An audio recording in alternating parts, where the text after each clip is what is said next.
இயேசு உங்களை நேசிக்கிறார். பிரியமானவர்களே, இந்த நாளில் ஆண்டவர் நம்மளோடு பேசும்படியே வேதத்திலிருந்து ஒரு 3 வசனத்தை கூட வாசித்து ஆண்டவர் நமக்கு கற்றுக் கொடுக்கக்கூடிய, நாம் புரிந்து கொள்ளக்கூடிய காரியத்தை பார்ப்போம். அது ஓசியா தீர்க்கதரிசியின் புஸ்தகம் 11வது அதிகாரம் 3, 4, 5 வசனங்கள் இப்படியாக சொல்லுகிறது. நான் எப்பிராயீமை கைப்பிடித்து நடக்க பழக்கினேன், ஆனாலும் நான் தங்களை குணமாக்குறவர் என்று அறியாமற் போனார்கள். மனுஷரை கட்டி இழுக்கிற அன்பு கயிறுகளால் நான் அவர்கள் இழுத்தேன். அவர்கள் கழுத்துகள் மேல் இருந்த நுகத்தடியை எடுத்து போடுகிறவரை போல் இருந்து அவர்கள் பட்சமாய் சாய்ந்து அவர்களுக்கு ஆகாரம் கொடுத்தேன். மனம் திரும்ப மாட்டோம் என்றதினால் அவர்கள் எகிப்துக்கு திரும்பி போவதில்லை. பிரியமானவர்களே, நான் எப்பிராயீமை கைப்பிடித்து நடக்க பழக்கினேன். ஆண்டவருடைய பிள்ளைகளை அவர் கரம் பிடித்து நடக்க பழக்குகிறவராய் இருக்கிறார். பிரியமானவர்களை, நம்மளையும் அப்படித்தான் நடத்தி கொண்டு வந்தார். நம்முடைய வாழ்க்கையை சற்று திரும்பி பார்ப்போமேனால், ஆண்டவரை அறியாததுக்கு முன்பதாய், ஒருவேளை ரட்சிப்பின் அனுபவத்தை பெறுவதற்கு முன்பதாய், ஜெபிப்பதற்கு முன்பதாய் நாம் இருந்த நாட்களையும் இப்பொழுது இருக்கக்கூடிய காலகட்டங்களை நாம் பார்ப்போமே, ஆண்டவர் நம்மை எப்படி வழி நடத்தி வந்திருக்கிறார் என்பதை நாம் புரிந்து கொள்ள முடியும். பிரியமானவர்களே,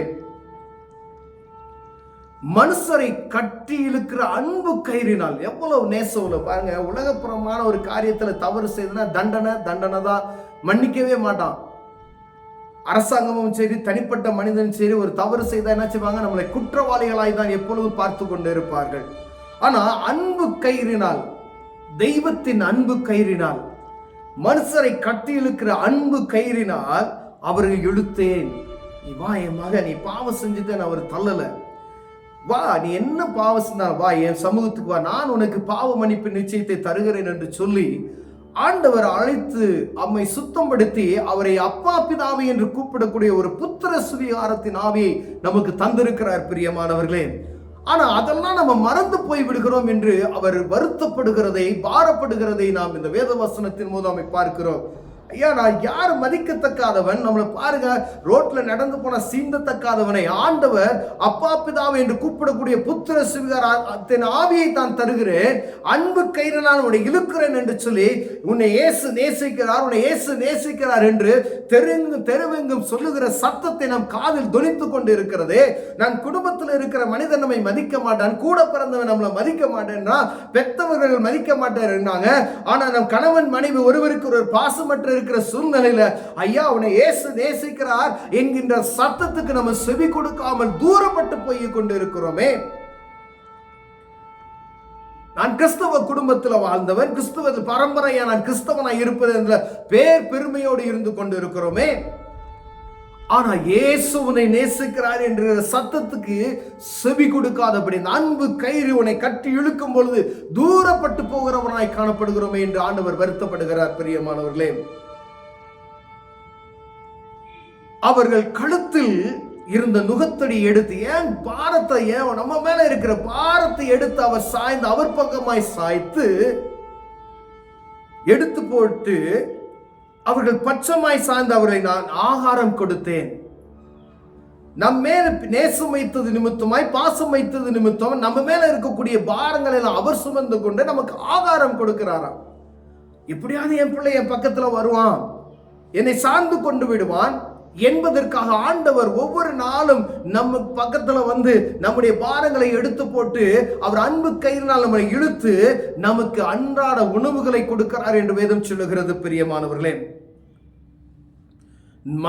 ஆனா நம்ம என்ன செய்யறோமா, மனம் திரும்பமா, ஒரு துளி, ஒரு பாயிண்ட், 110% கூட மனம் திரும்ப மாட்டோம் என்கின்ற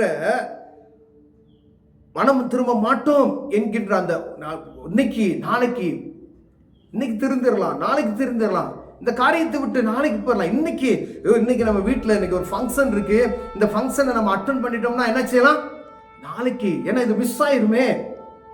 ஐயா, இன்னைக்கு ஒரு சினிமா போட்டிருக்காங்க, இந்த படத்தை நம்ம பார்க்கறதுக்கு ஒருவேளை ரட்சிப்பின் அனுபவத்தை நாளைக்கு வச்சுக்கலாம், நாளைக்கு சர்ச்சுக்கு போகலாம், நாளைக்கு ஆண்டவர் பக்கமாய் சாய்ந்து கொள்ளலாம். இது மனுஷனுக்கு இயல்பாய் நடக்கக்கூடிய மனசுல போராட்டமான ஒரு காரியம். ஆண்டவர் அதை சொன்ன, எகிப்துக்கு நீ போக மாட்ட,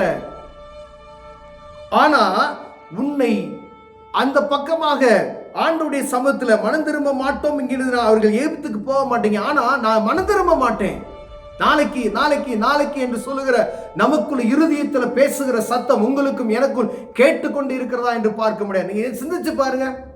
இன்னைக்கு சர்ச்சில் ஒரு காரியம் சொல்லியிருப்பாங்க, பெயருக்கு போலாம் அப்படின்னு சொல்லி, ஒரு தேசத்துக்காக செபிக்கலாம் அப்படின்னு சொல்லியிருப்பாங்க. ஆனா வீட்டுல நல்ல ஒரு ஃபங்க்ஷன் நடக்கும்.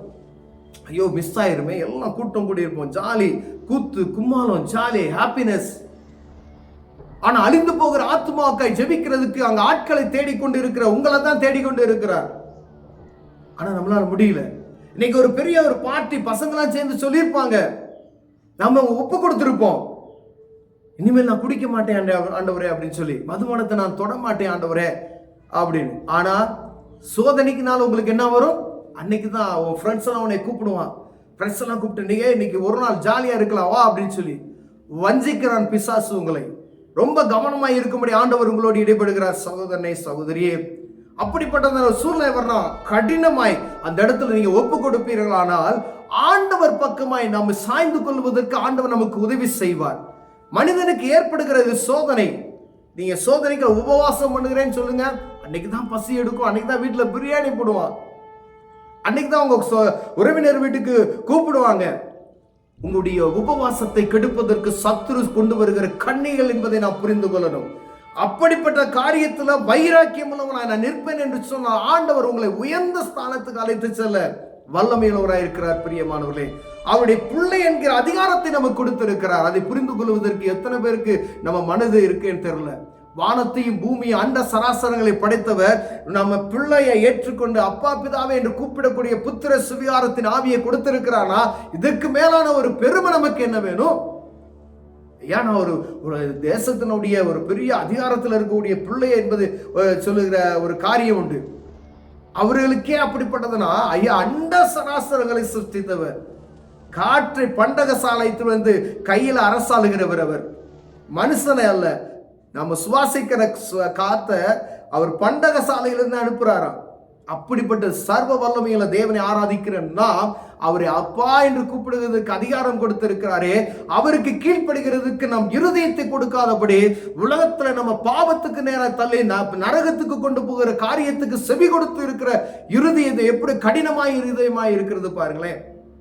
அவர் சொல்லுகிறார், நான் அன்பு கயிறை நான் அவரை இழுத்து உன் மேல இருக்கிற நுகத்தடியை நான் எடுத்து போடுறையா, என் பக்கத்துல வா. எவ்வளவு பிரியமான தேவன் பாருங்களேன். ஒருவேளை இப்படிப்பட்டதான வாழ்க்கையில் நம்ம கடந்து சென்று இருக்கணும், ஆண்டவர் நம்மளோடு இடைபடுகிறார். எப்ராஹிமே, நான் உன்னை நேசிக்கிறேயா, உன்னை கைப்பிடித்து நடக்க நான் தானே பழகுனேன், நான் இசைதை என்னை விட்டு அங்கிட்டு போயிடாத, என் பக்கமாய் சாய்ந்து வா, நான் உன்னை பாதுகாக்கிறேன், நான் உன்னை அழைத்து கொண்டு போவேன் அப்படின்னு சொல்லுவேன். ஒருவேளை ஆண்டவர் சத்தத்துக்கு நம்ம செவி கொடுக்காதபடி நம்ம இருப்போமே, ஆண்டவர் உங்களை கைப்பிடித்து வந்ததை நீங்க நினைச்சு பாருங்களேன், திரும்பி பாருங்களேன். என்னை வழி நடத்து, நாம் ஆபத்துல கிடந்த மரணத்தின் விளைவுல இருந்து என்னை கைப்படுத்தி தூக்கி விட்டாரே, எவ்வளோ பெரிய கடன் பாரத்துல இருந்து ஆண்டவர் என்னை கரம் பிடித்து தூக்கி விட்டாரே.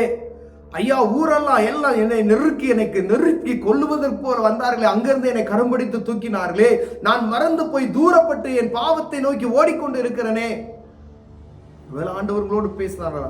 ஆண்டவர்கிட்ட ஒப்பு கொடுங்க, ஆண்டவர் உங்களை ஆசீர்வதிக்க வல்லமையாக இருக்கிற அன்பின் தகப்பனே, எங்களை கரம் பிடித்து நீங்க அழைத்து கொண்டு வந்தீங்க, ஆபத்துல எங்களை நோக்கி ஆண்டவரே எங்களை இழுத்து கொண்டு வந்தீங்க ஐயா, தப்பு வித்தீங்க ஆண்டவரே. ஆனா இறுதியுமோ பாவத்தை சார்ந்து ஓடுகிறது ஆண்டவரே, தப்பு வித்துக்கொள்ள எங்களை கிருபை பாராட்டுங்க. இயேசுவின் நாமத்தில் பிதாவே, ஆமென்.